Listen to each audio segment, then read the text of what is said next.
अस्सलामुअलैकुम। Straight talk में खुश आमदीद। आपके साथ मैं हूं आयशा बख्श। मकबूजा कश्मीर में पहलगाम हमले के बाद भारतीय मीडिया का पाकिस्तान मुखालिफ प्रोपेगेंडा एक बार फिर बेनकाब हो गया। हिंदुस्तान टाइम्स के मुताबिक पहलगाम हमला 3 बजे हुआ। भारतीय खुफिया एजेंसी रॉ से जुड़े सोशल मीडिया अकाउंट्स ने 3:05 पर पाकिस्तान पर इल्जाम लगा दिया। हमले के 30 मिनट बाद भारतीय सोशल मीडिया अकाउंट्स ने पाकिस्तान मुखालिफ ट्रेंड्स बनाने शुरू कर दिए। 30 से 60 मिनट के अंदर बीजेपी रहनुमाओं ने ट्वीट्स करने शुरू कर दिए। इस वाक़े के 1 से 3 घंटों बाद जाली इंटेलिजेंस रिपोर्ट्स लीक की जाती हैं, जिस पर आरएसएस के ट्रोल अकाउंट्स मैस रीट्वीट करते हैं। हैरानकुन तौर पर पहलगाम वाक़े के पहले 15 मिनट में बीजेपी सपोर्टर्स की जानिब से 500 भारतीय अकाउंट से एक जैसे ट्वीट्स किए जाते हैं। जाली कश्मीरी नामों से ट्वीट्स शुरू हो गए। पुरानी वीडियोस को ताज़ा वाक़े से जोड़कर दिखाया जाने लगा। भारतीय मीडिया पर फोटोशॉप तस्वीर क्यों दिखाई जाती रही? भारतीय रॉ से जुड़े अकाउंट्स ने ऐन हमले के वक्त ही पाकिस्तान मुखालिफ ट्वीट क्यों शुरू कर दिए?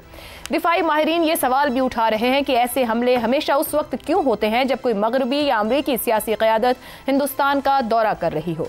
भारत को चाहिए कि इन सवालों के जवाब दे। पाकिस्तानी दफ्तर खारजा ने मकबूजा कश्मीर में हमले में सयाहों की हलाकत पर अफसोस का इजहार करते हुए कहा है कि हमले में सयाहों की हलाकत पर तशवीश है।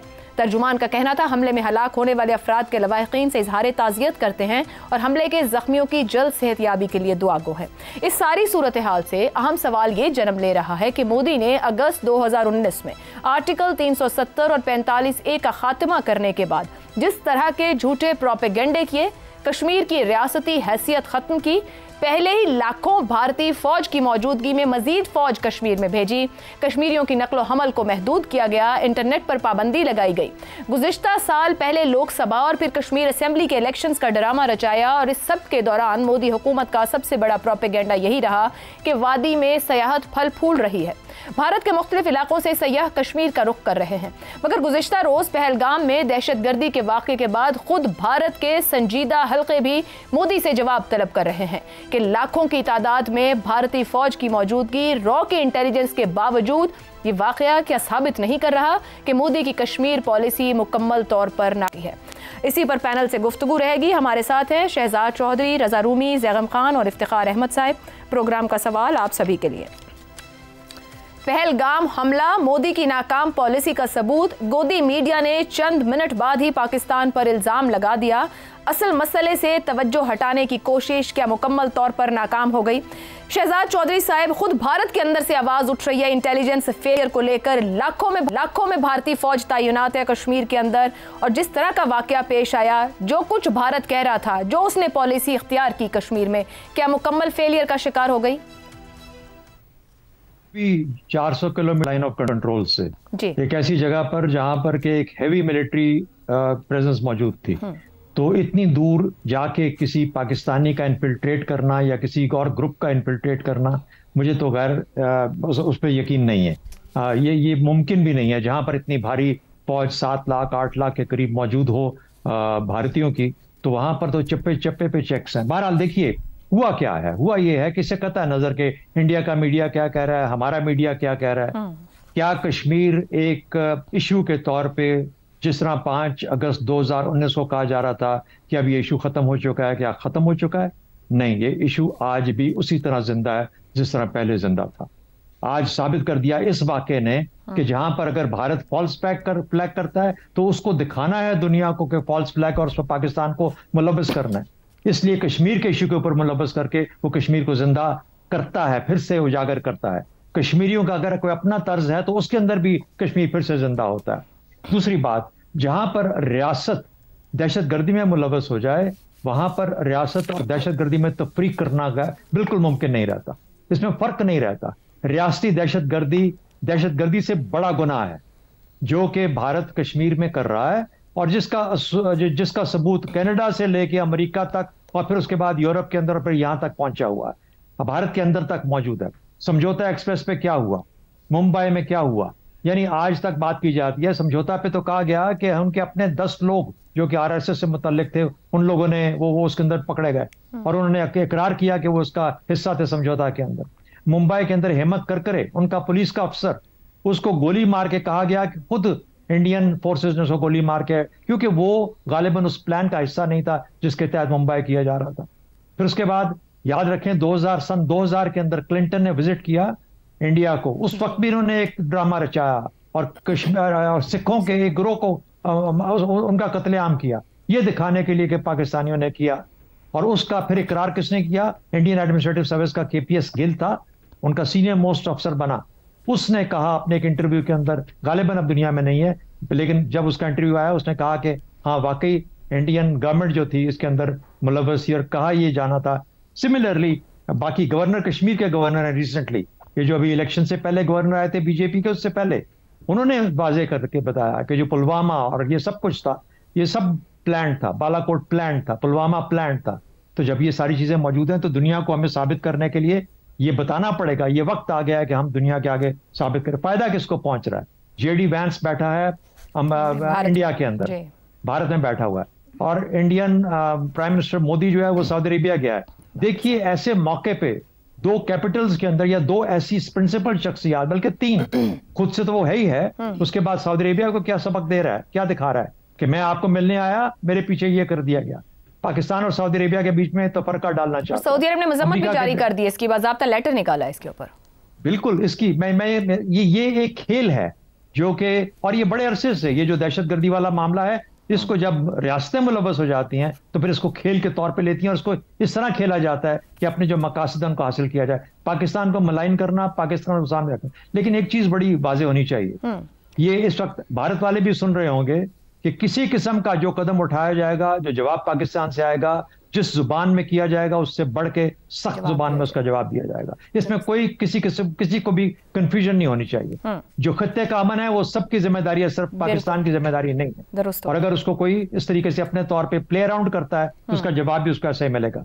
हमारे यहाँ मकामी सियासत, आज बहुत सारी प्रेस कॉन्फ्रेंसेस हुई, थोड़ा आज का वक्फा कर लेते और ये बता देते भारत को बड़े वाज़ेह अल्फाज के अंदर के तमाम पॉलिटिकल लीडरशिप, तमाम पार्टियां, तमाम पाकिस्तानी इकट्ठे हैं, और अगर कोई चैलेंज पाकिस्तान की तरफ को किया गया तो उसका जवाब भी उसी जुबान में दिया जाए। बेशक, और इस मामले में यकीनी तौर पर सभी इकट्ठे हैं। ज़ैगम साहब, फॉल्स फ्लैग ऑपरेशन जिस तरह पूरी एक तारीख शहजाद साहब ने रखी, मगर सोशल मीडिया ने 5 मिनट के अंदर फौरी तौर पर पाकिस्तान का नाम लेते हुए जो एक दहशतगर्दी जंगी माहौल इख्तियार करना और माजी का हवाला देके क्या उससे आगे बढ़कर करने की जरूरत है?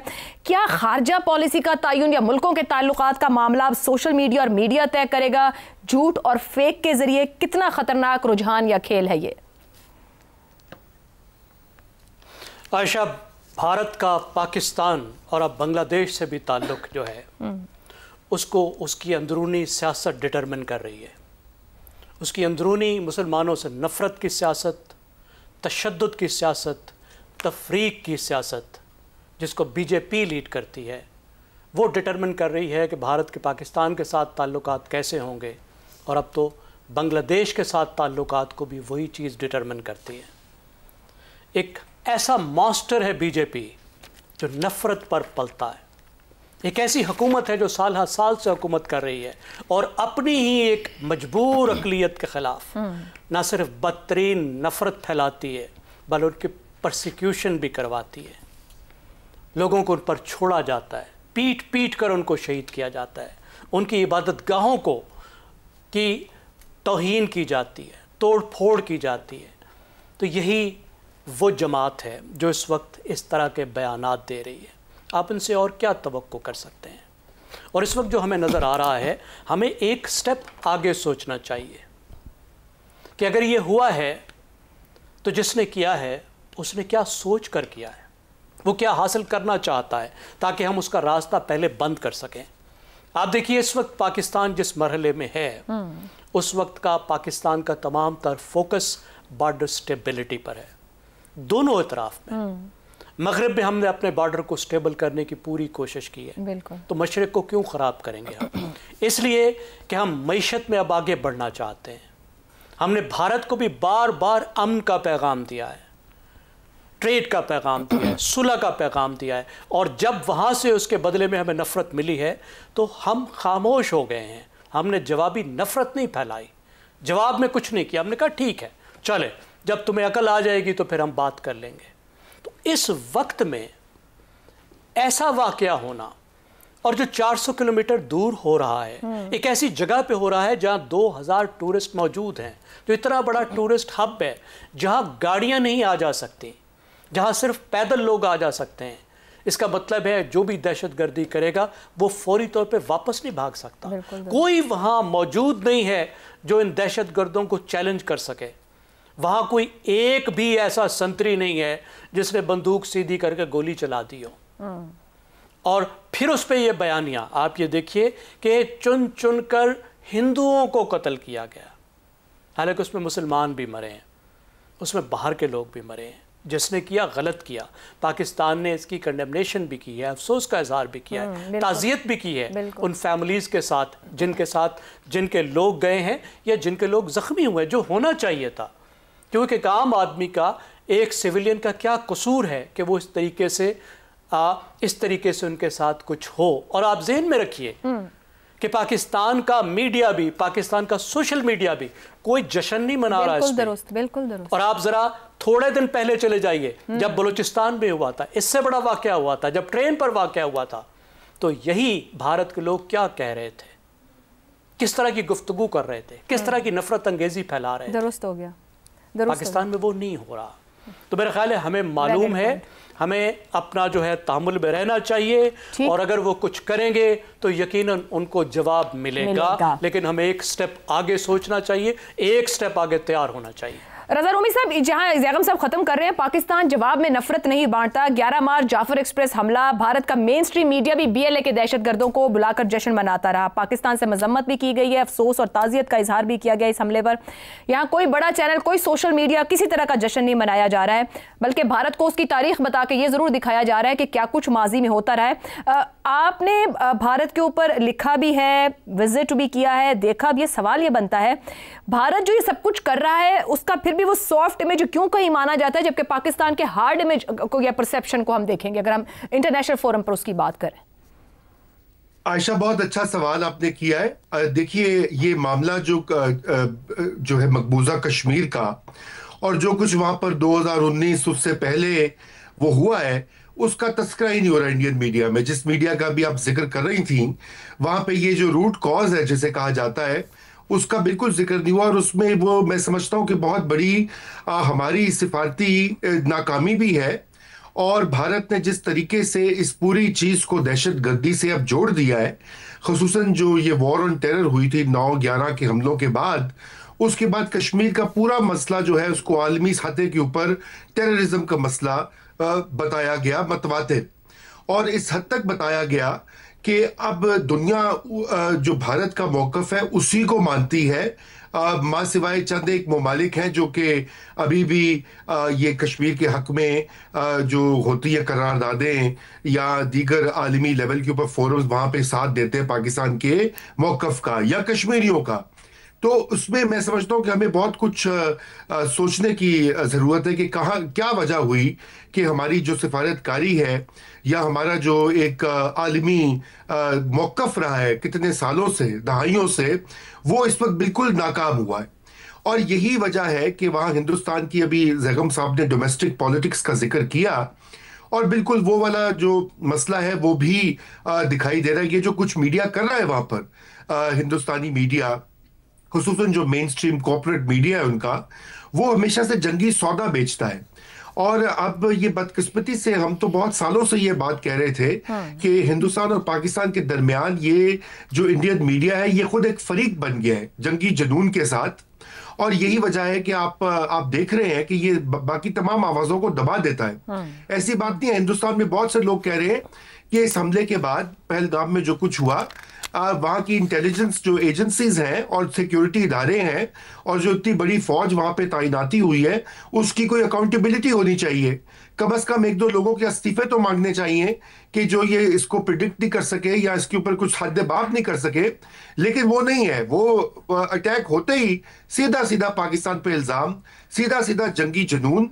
आपको पता है कि इस तरह की बातें कही जा रही हैं कि जी फौरी तौर पर पाकिस्तान पे हमला करो, फाइनल सॉल्यूशन कर दो, यानी कि जो जेनोसाइड वाली चीजें होती हैं कि कश्मीरियों को और पाकिस्तानियों को सफाई हस्ती से मिटा दो, इस तरह की बातें इस कदर गैर जिम्मेदाराना अंदाज में की जाती हैं भारतीय मीडिया के ऊपर कि मैं समझता हूं कि ये खुद भारत के लिए एक बहुत बड़ा एक लम्हा फिक्रिया है। मगर आइए अब आते हैं कि ये जो मसला है ये पहले भी इसके हम देख चुके हैं। आपको याद है कि जो पिछले भी एक दिहाई में कई इस तरह के वाकयात हुए हैं जहां पे लोकल ग्रुप्स जो है वहां पे लोकल आबादी के कुछ हिस्सों की सपोर्ट के साथ वो इस तरह के हमले करते रहे हैं। लेकिन सवाल ये पैदा होता है कि इस पे भारतीय हुकूमत क्यों अपनी आंखों पे पट्टी बांधकर बिल्कुल बैठी है कि जैसे सब अच्छा है, और जो कुछ उन्होंने 2019 में किया उसके बाद कोई रिएक्शन या कोई गुस्सा गमो गुस्सा नहीं है। ये दर हकीकत हिंदुस्तान को सोचने की सोचने की बात है और अपनी पॉलिसी को तब्दील करने की बात है। अभी वहां पे ये हुई थी बात कि शायद दोबारा से उनका एक स्टेट का जो है जम्मू और कश्मीर की स्टेट को जो कि खत्म करके उसको जम कर दिया गया था यूनियन टेरिटरी में, शायद उसको दोबारा बहाल किया जाए। आप समझते हैं अगर इसको फॉल्स फ्लैग कह दिया जाए या कहा जाए या जो एक तासुर बन रहा है, इसके पीछे भी भारत का कोई मकसद है आने वाले दिनों के लिए कि इसके जरिए वो मकसद हासिल किया जाए? देखिए, अब ये कहा गया है, बहुत से लोग ये कह रहे हैं, हकायक और मालूमात बहुत कम है कि इसके ऊपर कोई हतमी नतीजा निकाला जाए। लेकिन सवाल ये पैदा होता है कि इससे फायदा किसको हो रहा है? नुकसान तो सबसे ज्यादा बेचारे जो कश्मीरी हैं वहां पर उनको होगा कि उनके ऊपर जो हमले और जो उनकी जिंदगी मजीद तंग की जाएगी, और दूसरे नंबर पर पाकिस्तान के ऊपर, क्योंकि वो तो ऑलरेडी कह रहे जी बालाकोट की तरह स्ट्राइक्स करो, पाकिस्तान पे ये कर दो वो कर दो। अब यहाँ देखिए ना, ये जंगी जुनून जो है, अब जाहिर बात है जब ऐसी बात होती है फिर पाकिस्तान भी उठ खड़ा होता है। अभी आप देख लें कि पाकिस्तान में जो तमाम सियासी पार्टियों ने वो मुत्तहिद होकर एक ही पैगाम दिया है। उन्होंने कहा कि जो भी हमारे इख्तलाफात हो हुकूमत वक्त के साथ, हम मुल्क और रियासत के साथ हैं और भारत के फॉल्स फ्लैग को निपटा जाएगा अगर कोई भी वहां से एडवेंचर किया जाए। दुरुस्त हो गया रज़ा रूमी साहब। इफ्तिखार साहब, ये जो गुफ्तगू इस वक्त कर रहे हैं कि आखिर फायदा किसको, ना कश्मीर को हो रहा है ना पाकिस्तान को, पर पोस्ट आर्टिकल 370 नाम निहाद इलेक्शंस हो, उमर अब्दुल्ला की कठपुतली हुकूमत हो, लाखों की फौज हो, रॉ की इंटेलिजेंस हो, ऐसे वक्त में जब खुद मोदी सऊदी अरब में है, वाइस प्रेसिडेंट अमेरिका भारत में है, ये सब कुछ जो हो रहा है, आखिर भारत भी तो कुछ कर रहा है, क्या करना चाह रहा है? कुछ नहीं मिलेगा उसको, इससे कुछ नहीं मिलेगा। पाकिस्तान कोई ऐसा मुल्क नहीं है जिसको कोई हड़प कर सकता है, और मुझे खुशी है कि पाकिस्तान में जो रद्द-ए-अमल है वो इंसानों के साथ हमदर्दी का है। जो ख़ानदानों को नुकसान पहुँचे वहाँ पे हमारा रद्द-ए-अमल ये है। उधर से क्या रद्द-ए-अमल आया है? जंगी जुनून? नहीं जनाब, पानी बंद कर देंगे जनाब। इंडस वाटर ट्रीटी के बारे में भी किसी एक चैनल पर बात मैंने सुनी है, वो ऐसा सोच रहे हैं। उनको पता है कि पाकिस्तान के अंदर एक डिबेट चल रही है और उस डिबेट में शायद वो इस तरीके से कंट्रीब्यूट करना चाहते हैं। ये सब शहजाद साहब ने इतनी डिटेल से सारी बातें समझाई हैं क्योंकि he has an experience, he has been in the army, he knows air force is a part of the army, he knows कि हमला कैसे हो सकता है, कैसे हो सकता है, इतनी दूर से कैसे हो सकता है। जो मुझे डर है वो है कि कुछ महीने पहले हिंदुस्तान ने एक वार्निंग दी थी हमारे जीबी के बारे में, गिलगित बिल्तिस्तान के बारे में। हमें देखना होगा कि उसमें कितनी हकीकत हो सकती है। आप कह रही हैं कि उनका वाइस प्रेसिडेंट आया हुआ है जी, अपने बच्चों को शलवार कमीज पहना के, बहुत अच्छा मैसेज है। और हिंदुस्तान के वज़ीर आज़म ने कल हमारा फ़ज़ाई हदूद का रास्ता इस्तेमाल नहीं किया, तो उसको ये क्यों करना पड़ा? 5 लोगों को या 6 लोगों की 7 लोगों की डेथ हुई है। और मैं मान भी लूँ अगर कि ये साजिश है पाकिस्तान की तरफ से, 26 से 26 तो 26 से ज़्यादा हुई है। 26 से 26 चले जितनी भी हुई है, क्या उसके लिए रूट चेंज कर लिया जाता है? कि कुछ और खेल करना चाहते हैं? बहुत अच्छा जवाब है पाकिस्तान की तरफ से, हम जंग नहीं चाहते। ठीक, लेकिन अगर हमें मजबूर किया गया तो फिर इसको जवाब के लिए तैयारी कर लें। अफसोसनाक होगा क्योंकि उसमें कैजुअलिटी दोनों तरफ से होंगी, उसमें हमारी कैजुअलिटीज़ भी होंगी और उनकी कैजुअलिटीज़ भी होंगी। लेकिन ये तो नहीं हो सकता कि इस किस्म के ड्रामे करें आप। ठीक, और ये पहली दफ़ा ड्रामा तो नहीं हुआ, ये चौथा पांचवा ड्रामा है जो करके दुनिया की हमदर्दियाँ हासिल करने की कोशिश करते हैं। ठीक हो गया जी, अपनी नाकामी को एक वॉर सिचुएशन में डालने की कोशिश की जा रही है, लेकिन जवाब भरपूर होगा अगर कोई भी एडवेंचर करने की कोशिश की गई। ब्रेक लेते हैं, ब्रेक से वापस आएंगे तो बात करेंगे अपने मुल्क की ज़मीनी हकीकत, जहां पर कैनाल्स एक मसला है, सूबे के सामने खड़ा है। आखिर क्यों? ब्रेक के बाद।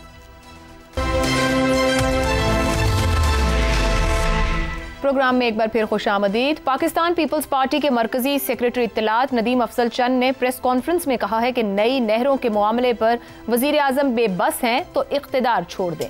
वजीर आजम को हेलीकॉप्टर में घूमते हुए देखते हैं, वो तस्वीरें बनवाते हैं। उनका कहना था, हमने कभी तकसीम की बात नहीं की, हम पॉइंट स्कोरिंग नहीं, अवाम के हुकूक की बात कर रहे हैं।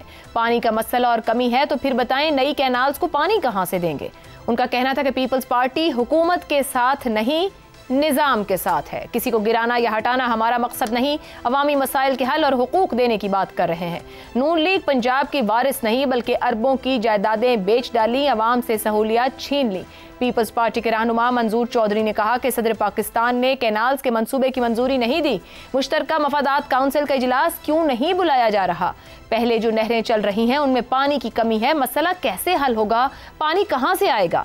दूसरी तरफ वजीर इत्तलात पंजाब अस्मा बुखारी का कहना है कि कैनाल्स मंसूबे में सैलाब का पानी इस्तेमाल होगा, इस पर सिंध हमें डिक्टेशन नहीं दे सकता। पीपल्स पार्टी को सिंध के किसानों की फिक्र क्यों नहीं होती? पीपल्स पार्टी सिंध में 16 साल से इख्तिदार में है, अपनी कारकर्दगी पर ध्यान दे। अगर पीपल्स पार्टी गलत बयानी से काम लेगी तो जवाब देना पड़ेगा। उन्होंने कहा कि अभी तक कोई नहर बनना शुरू नहीं हुई, मगर ऐसा नहीं कह रही कि इत्तेफाक राय नहीं हुआ तो नहरें नहीं बनेगी।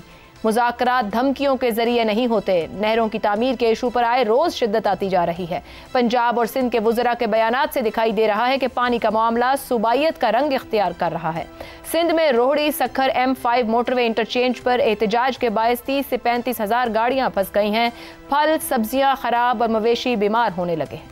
खैरपुर के बबरलू बाईपास पर धरना छठे रोज भी जारी है, जबकि मुतबादिल रास्ते भी मकामी अफराद ने बंद कर दिए हैं। वुकला का मुतालबा है कि नहरों के अखराज का नोटिफिकेशन वापस लिया जाए। बसूरत दीगर रेलवे ट्रैक बंद और अदालतों का बॉयकॉट होगा। बरामद कुनिंदगान के मुताबिक रोजाना 2 से 3 करोड़ डॉलर का नुकसान हो रहा है। इत्तलात के मुताबिक वफाकी हुकूमत सिंध के कौम परस्त रहनुमाओं से राब्ते भी कर रही है, मगर अब पीपल्स पार्टी और सिंधी कौम परस्तों का वाज़ेह मौक़िफ़ है कि नहरों की तामीर के मंसूबे को ख़त्म करने का ऐलान किया जाए। ऐसे में बड़ा सवाल यही है कि इस मामले पर वज़ीर आज़म शहबाज शरीफ मुश्तरका काउंसिल या पार्लियामेंट का फौरी मुश्तरका इजलास तलब करने में देर क्यों कर रहे हैं? इसी पर पैनल के सामने सवाल रखेंगे। हुकूमत नहीं निज़ाम के साथ हैं, वज़ीर आज़म बेबस हैं तो इख्तिदार छोड़ दें। पाकिस्तान पीपल्स पार्टी ज़मीनी हकीकत तस्लीम कर रही है, फिर पीपल्स पार्टी नून लीग को आजमाइश में क्यों डाल रही है? ज़ैगम साहब, निज़ाम के साथ तो दोनों ही जमातें खड़ी है और पीपल्स पार्टी हकीकत तस्लीम भी कर रही है। अब आप ये फरमाइएगा कि नून लीग को आजमाइश में क्यों डाल रही है? क्या वाकई हमारे वज़ीर आज़म बेबस हैं तो क्यों? देखिए आयशा, हमारा अलमिया इस वक्त क्या है? हमारा अलमिया ये है कि इस वक्त दुनिया तहजीबी मसाइल से दरपेश है। पानी का मसला एक दुनिया की सलामती का मसला है और पाकिस्तान की सलामती का मसला है। हमारे आगे सैकड़ों साल की सलामती का मसला है। माहौलियात का तब्दीली का मसला, माहौलियात का मसला आने वाली नस्लों का मसला है। और हमारे हुक्मरान वो लोग हैं जो सदियों तो दूर की बात है, दहाइयों तो दूर की बात है, जो 5 साल तक भी सोचने की सलाहियत नहीं रखते। आप तसव्वुर कीजिए, जिन लोगों के आप बयानात सुनवा रहे हैं, क्या ये दुश्मन है? क्या ये एक गवर्नमेंट की पार्टी है, दूसरी अपोजिशन की पार्टी है? ये वो लोग नहीं है जो एक हुकूमत में बैठते हैं, एक थाली में खाते हैं, हर मफाद पे इकट्ठे होते हैं, बांट कर खाते हैं, बाकी सब कुछ कर सकते हैं। कौमी मसलों पर ये छत पे चढ़ जाते हैं बात करने के लिए। अब अस्मा बुखारी हमें बताएगी कि हाइड्रोलॉजिकल मसले पाकिस्तान के क्या हैं, और इसके शोर मचाने से और उल्टे सीधे बयानात देने से यह मसला हल हो जाएगा? क्या इन लोगों ने कोई दरवाजा भी खोला है? आपस में बात करना शुरू भी की है? देखिए, पाकिस्तान अगर एक जिस्म है ना, तो इंडस वाटर सिस्टम उसका खून है। इसमें इख्तलाफात होंगे और इख्तलाफात बढ़ेंगे, क्योंकि पानी आगे कम होता जा रहा है। हमारे यहां ड्राउट्स आ रहे हैं, सिस्टम में पानी कम हो रहा है, आबादी बढ़ रही है। हमने ये सीखना है कि इस मसले को कैसे हमने मैनेज करना है, किस तरीके से बेहतर तौर पे सिस्टम्स बनाने हैं। जूतम पिजार करके नहीं, रास्ते बंद करके नहीं, किसी की बात को इग्नोर करके नहीं, किसी को झूठा कहकर नहीं, सुनकर, साथ बैठकर। अगर 1991 के अकार्ड में तब्दीली की जरूरत है, 35 साल हो गए, तो उसको तब्दील करके उसके अंदर रहते हुए अगर कोई नए तरीके से हल तलाश कर सकते हैं, नहीं बिठा रहे हैं? क्या वजीर आजम नहीं बिठा सकते? टाइम नहीं है वजीर आजम के पास? अब आप देखिए ना, वजीर आजम साहब का जहां अपना फायदा होता है तो किस तरह दौड़ने लग रही होती हैं। फजलुर रहमान के पास 6-6 हाजिरियां हो जाती हैं। इसी पीपल्स पार्टी को मनाने के लिए क्या कुछ हो जाता है। और यहां इतने दिन से सिंध में हालात मुसलसल खराब हो रहे हैं। सदर मुमलिकत ने 10 मार्च के खिताब में कहा था कि गौर करो इस पर। 6 हफ्ते हो गए हैं, वजीर आजम साहब को टाइम नहीं मिला कि गौर करें। आप देखिए, वजीर आजम साहब को टाइम नहीं मिला। वजीर आजम साहब इसको हल करने को तैयार नहीं, बात नहीं कर रहे। वजीर आला को इनवाइट नहीं किया। उनको तो खुद इस वक्त कराची में होना चाहिए था। ठीक हो गया। फौरी तौर पर सिंध के अवाम से बात करनी चाहिए थी, रीअश्योर करना चाहिए था। सबसे पहले तो इस मामले को ठंडा करें, फिर आगे बढ़े और इस मसले को हल करें। और ये देखें मकसद क्या, ऑब्जेक्टिव क्या है। क्या ऑब्जेक्टिव हमारा सिर्फ नहर बनाना है, या मुल्क की तरक्की है, ज़राअत की तरक्की है, फूड सिक्योरिटी है? दुरुस्त हो गया ज़ैगम साहब। इफ्तिखार साहब, वफाकी हुकूमत ने कौम परस्तों से भी राब्ते किए हैं। वहाँ से एक ही बात है, पहले मंसूबों को ख़त्म किया जाए, उसके बाद बात होगी। और कौम परस्तों के एहतजाज नहीं पीपल्स पार्टी को भी सिंध कार्ड खेलने की तरफ लेकर गई है या वो मजबूर किया है। कौम परस्त क्या अब ये मंसूबे ख़त्म किए बगैर बातचीत की मेज़ पर भी नहीं आएंगे? बिल्कुल आएंगे। और पाकिस्तानी हैं, वो पाकिस्तान की हकीकत को जानते हैं।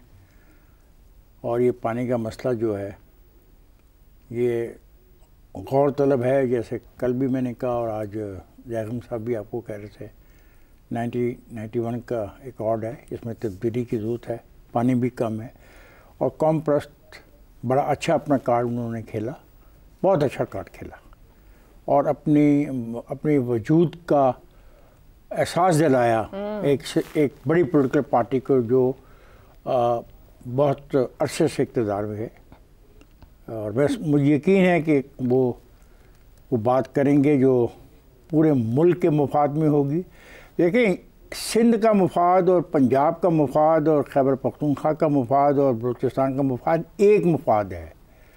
अगर एक सूबे को नुकसान होता है तो असल में पूरे मुल्क को नुकसान होता है। जैसे आप कह रहे हो कि ट्रक रुके हुए हैं, सब्जियां ख़राब हो रही हैं, फल ख़राब हो रहे हैं, कारोबार में बहुत ज़्यादा इस तरह पाया जा रहा है, तो इसका मतलब है सिर्फ इतनी मामले पे ये खराबी पैदा हो रही है ना, तो ये खराबी फिर आगे भी जा सकती है। तो मैं नहीं समझता कि ये मामला हल नहीं होगा, ये होगा।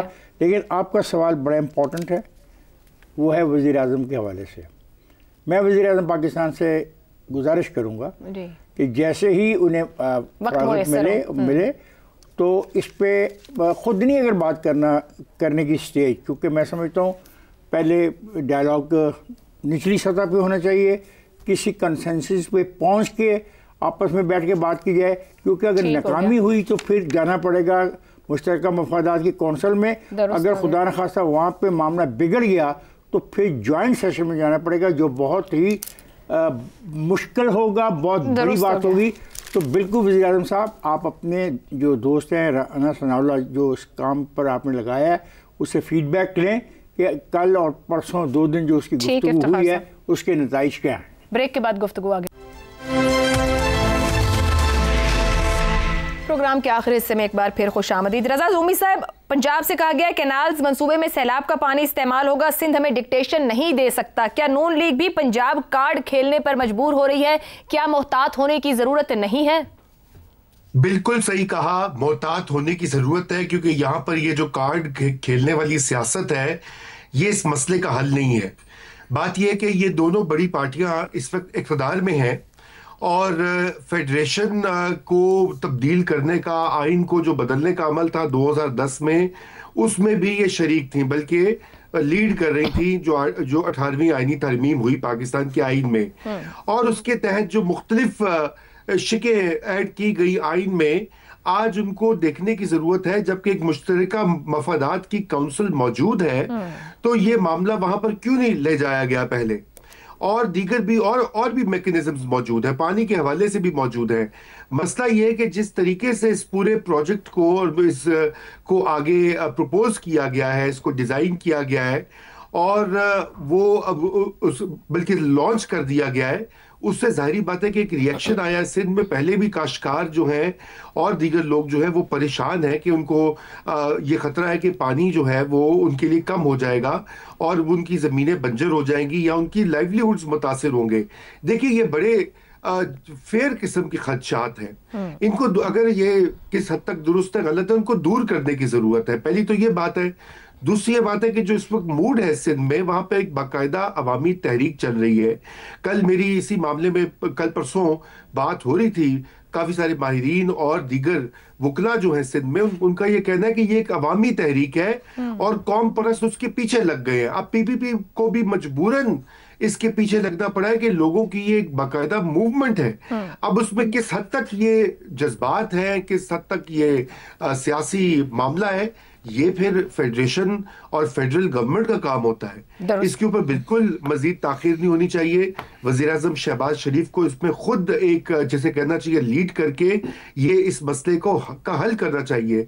और जब तक ये आपस में गुफ्तगू शुनीद नहीं होती, कोई एक तरीके से ये मामला हल नहीं होता, तो इस मंसूबे को मौखिर कर देना चाहिए।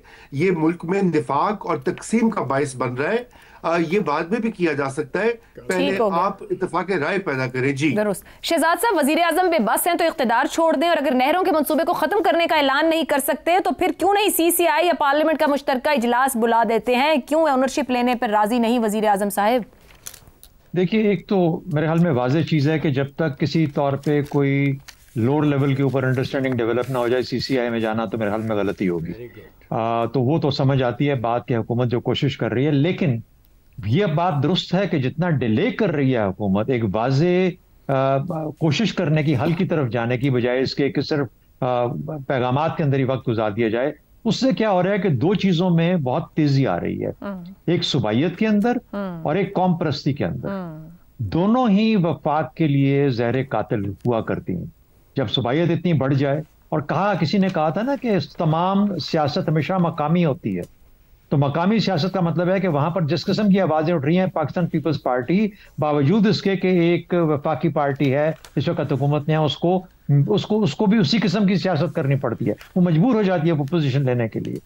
तो मेरा एक वाज़ेह चीज़ है कि पाकिस्तान को कमज़ोर करने के बजाय इसकी तरफ, हल की तरफ जाना चाहिए। और आपने बहुत सारी और चीज़ें बताई जो कि पाकिस्तान के लिए इस वक्त मुश्किलात हैं, जहाँ पे नकलो हमल की इतनी मुश्किलात। दूसरी बात, ये जो तहरीक जिस किस्म से चल पड़ी है और पाकिस्तान पीपल्स पार्टी कह रही है कि अगर इसका मामला जल्दी हल ना हुआ तो फिर हम भी शामिल होकर कहीं ये इतनी बड़ी तहरीक ना बन जाए कि वाकई में पाकिस्तान के वफाक के लिए खतरा बन जाए आने वाले दिनों के अंदर। तो इसकी जो वक्त है, वक्त बड़ा ही कहते हैं ना इज एट प्रीमियम। इसको जल्दी से जल्दी वक्त को हल करना पड़ेगा। कोशिशें क्या है, आपने बिल्कुल ठीक कहा, अगर इरसा का मसला है उसको रिव्यू कर लो, CCI को देख लो, ये बात की बातें हैं। पाकिस्तान इस वक्त क्या जो प्रपोजल है वो क्या है, 6 कनाल्स की बात है ना। आप चाहते हो चुलिस्तान को आबाद किया जाए, आप चाहते हो थल का जो इलाका है उसको, तो इन दोनों में से एक ले लें, यानी कुछ गिव एंड टेक करो ना पाकिस्तान पीपल्स पार्टी के साथ भी, सिंध के साथ, सिंध के लोगों के साथ। जरूरी नहीं कि चुलिस्तान भी इसी वक्त और इसी साल में किया जाए, ग्रेटर थल की शायद ज्यादा इंपॉर्टेंस होगी। सिमिलरली आप सिंध को क्या देते हो उसके बदले में? उनकी RBOD जो है, क्या कहते हैं उसको, आउटफॉल ड्रेन, जो वो एक कैनाल का पूरा मंसूबा है जिसके अंदर के उनकी अपनी मानशर लेक और कोटरी के इलाके को रिकवर करना है, उसके ऊपर कुछ गिव एंड टेक कर लो। यानी चीजें बहुत सारी हैं करने वाली, लेकिन थोड़ी सी सोच के अंदर, हाँ, इंडिपेंडेंस चाहिए अपनी सोच को। अगर आपने कहीं से अहकामात लेके काम करने हैं तो फिर सियासी तौर पर आप ये मामला हल नहीं कर सकते। सियासत ही इसको हल करेगी और उसमें बेशुमार ऑप्शंस अवेलेबल हैं अगर ये बैठ के मामलात की तरफ हल करने की तरफ जाएंगे। सियासी तौर पर ही मसले और मामले का हल निकालना जरूरी है, मगर इब्तिदा वजीर आजम शहबाज शरीफ को करना होगी। इनिशिएट करते हुए तमाम स्टेक होल्डर्स को मेज पर बिठा लें और इस मामले को फौरी तौर पर हल करना चाहिए, ना कि सड़कों पर लोगों के हाथ में दे दिया जाए। आज के प्रोग्राम से इतना ही, इजाजत दीजिए, अल्लाह हाफ़िज़।